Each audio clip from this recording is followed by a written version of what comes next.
4 రౌండ్ల కాల్పులు జరిపి సీసీ కెమెరాలపై కూడా ఫైర్ చేశారు.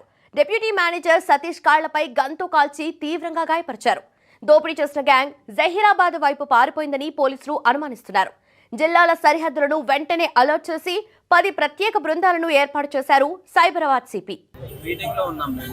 మీటింగ్ చెప్పుకుంటున్నాము. నిన్న డే సేల్ ఎలా జరిగింది, ఏం జరిగింది అనే విషయం గురించి డిస్కస్ చేసుకుంటున్నాము. డిస్కస్ చేసుకుంటూ మా సార్ వాళ్ళు ప్రతి రోజు బూస్టప్ ఇస్తారన్నమాట. ఆ విషయం మాట్లాడుకుంటున్నాము. ఆ మీటింగ్ అయిపోయి ఒక 5 నిమిషాల ముందు 10:40 ఆ టైంలో వాళ్ళు వచ్చారనమాట.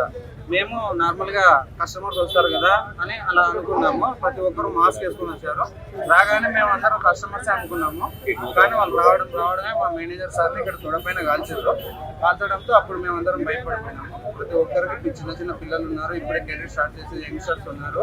ప్రతి ఒక్కరం అయితే ఇంకా ఈ రోజే లాస్ట్ డే అనే విధంగా ఈ రోజు అనిపించింది మాకు. ఎంతమంది వచ్చారు? 7 to 8 మెంబర్స్ వచ్చారు. ప్రతి ఒక్కరికి డబల్ షర్ట్స్ ఉన్నాయి. ఒక్కడే బయట తిరుగుతుంది, మిగతా వాళ్ళందరూ ఎక్కడ ఉన్నారో తెలియదు. సడన్ గా వచ్చేసారు. ప్రతి ఒక్కరి దగ్గర పిస్టల్ ఉంది. 6 to 7 మెంబర్స్ ఉన్నారు. కొట్టిర్రు మేనేజర్ కోసం. ఇంకా మేనేజర్ ఎక్కడున్నాడు, 2 సేఫ్టీస్ ఉంటాయన్నమాట. మేనేజర్ ఇంకా రాలేదు, ఎక్కడున్నాడు అని అందరిని కొట్టిర్రు. ఆ విషయంలోనే షూటింగ్ కూడా జరిగింది సార్ మా మేనేజర్ సార్కి.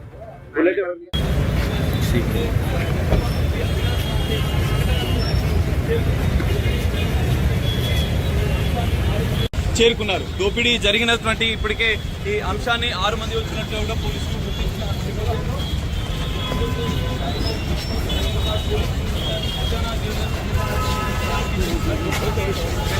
పూర్తిగా సీసీ కెమెరాలో విషయాలు రికార్డు అయిన నేపథ్యంలో